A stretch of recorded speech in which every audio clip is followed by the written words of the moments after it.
अरे माही भाई क्या हुआ? अरे तुम्हारी पूरी पलटन ने तो राजस्थान के सामने घुटने टेक दिए। अरे भाई जब तुम्हारी टीम हमारे कोलकाता के साथ खेल रही थी जब तो तुम्हारे सभी खिलाड़ी बड़े बड़े शॉट लगा रहे थे, जिसको भी मौका मिला था वही गेंद को बाउंड्री लाइन से बाहर पहुंचा रहे थे। लेकिन इस राजस्थान के सामने माही की सेना कैसे बेबस हो गई, 202 के जवाब में 170 ही बना सकी। अरे भाई एक तुम्हारा ऋतुराज गायकवाड़ और शिवम दुबे तो उसी लाए में दिखे, बाकी तो सब आए और चलते बने। अरे राणा साहब यही तो चूक हो गई, इन दो के अलावा किसी का बल्ला नहीं चला, इसलिए हम हार गए। ऊपर से भाई राजस्थान की इतनी तगड़ी शुरुआत, इनका पहला विकेट गिरा जब इन्होंने 8 ओवर में 86 रन बना लिए थे। दूसरी तरफ हमारे चेन्नई वालों के 73 पर ही 4 निपट गए थे, इसलिए भाई हमारा तो सब गुड़ गोबर हो गया। अरे एक बार बीच सी में आके शिवम दुबे ने तो बना लिए थे जीत के मंसूबे, लेकिन बेचारा वो भी अकेला पड़ गया। अरे वाह भाई वाह माही, देखी हमारे छोटे कारतूस की तबाही, कैसे अकेले ने पूरी चेन्नई की बैंड बजाई। अरे इसने आते ही ऐसी पारी खेल दी जिसके दम पर हमने चेन्नई पेल दी। अरे तुम भाई जायसवाल बड़ा करते हो कमाल। अरे भाई कद काठी में भले ही हल्के फुल्के हो लेकिन मैदान पर जमकर काटते हो बवाल। तुमने भाई मैच की शुरुआत ही चौके से की थी, पहली ही गेंद पर चौका लगा दिया था और क्या चल रहा तुम्हारे मन में सभी को बता दिया था। अरे तुम तो भाई बड़े दिलेर बंदे हो, चेन्नई वालों पर पहली ही गेंद से टूट पड़े थे। 43 गेंद में खेले गई 77 रन की पारी में 8 चौके 4 छक्के जड़े थे। तुमने तो भाई वहां शॉट लगा दिए जहां फील्डर ही नहीं खड़े थे। तुमने भाई 26 गेंद में ही 50 लगा दी थी, देखे इतनी तेज तर्रार शुरुआत पहली ही पारी में राजस्थान की जीत की आस जगा दी थी।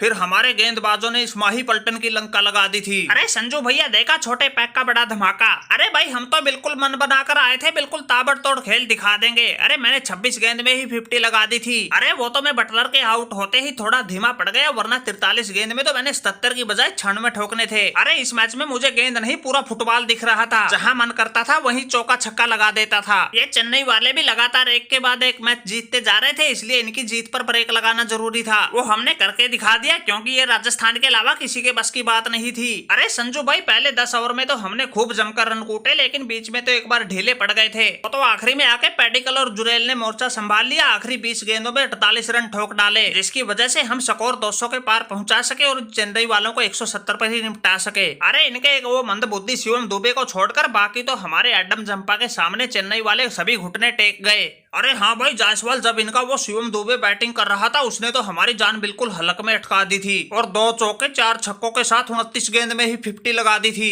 अरे जब वो मोइन अली और दुबे क्रीज पर थे, इन लोगों ने तो मिलकर एक बार चेन्नई की जीत की आस जगा दी थी। वो मोइन अली भी 12 में 23 ठोक गया, 2 चौके 2 छक्के भी लपेट गया। अरे वो तो शुक्र है हमारे एडम जंपा ने उस मोइन अली को भी दिखा दी पवेलियन की गली। उसके बाद वो जडेजा आया, वो भी कुछ खास लाए में दिखा नहीं, फिर ये दुबे भी दुबक गया और ये खड़े खड़े अपनी हार को देखते रहे, कुछ ना कर सके। अरे संजू भाई तुम्हारी किस्मत अच्छी थी, इनका वो नए वर्जन में आया रहने सस्ते में निपट गया, वरना तुम्हें तो भाई लेने के देने पड़ जाते और ये मैच तो तुम 2-3 ओवर पहले ही हार जाते। अरे बड़ा खतरनाक बंदा है, 250 से कम स्ट्राइक रेट में तो बात ही नहीं करता, कैसी भी गेंद आओ बिल्कुल भी नहीं डरता। तुम्हारे खिलाफ उनका बल्ला पता नहीं कैसे खामोश हो गया, वरना हमारे कलकत्ता वालों का तो उसने मोर बना दिया था। अरे तुम्हारी किस्मत अच्छी मानो, इन चेन्नई वालों को जिनसे उम्मीद थी वो खिलाड़ी नहीं चले। इस दुबे बेचारे को कोई सीरियस ही नहीं ले रहा था, ये बेचारा फिर भी अच्छा खेल दिखा गया। अरे थोड़ी देर के लिए ही सही, कम से कम एक बार तो जीत की आस जगा गया, वरना भाई इनके पिछले मैच में आग उगल रहे कॉनवे, रहाणे, अंबाती रायडू सब फेल हो गए, इसलिए तुम्हारी इज्जत बच गई। अरे वरना इनमें से अगर एक भी चल जाता तुम्हारी टीम के साथ क्या होता उसका अंदाजा तो हमें भी है। अरे राणा साहब कैसे चल जाता यार, हम वैसे ही ट्रेंट बोल्ट की जगह जंपा को लेकर आए थे। अरे इन्हीं को रोकने के लिए तो हमने जंपा जैसे खिलाड़ी को मैदान में उतारा था, उसने आते ही लंका लगा दी, 3 ओवर में ही 3 विकेट चटका दी, एक एक करके इनके सभी मैन खिलाड़ियों को पवेलियन की राह दिखा दी। अरे हम राजस्थान वाले पिछले आईपीएल में फाइनल में हार गए थे, लेकिन अब की बार वो गलती नहीं दोहराएंगे, अब की बार तो इस आईपीएल का चैंपियन हम ही बनकर दिखाएंगे।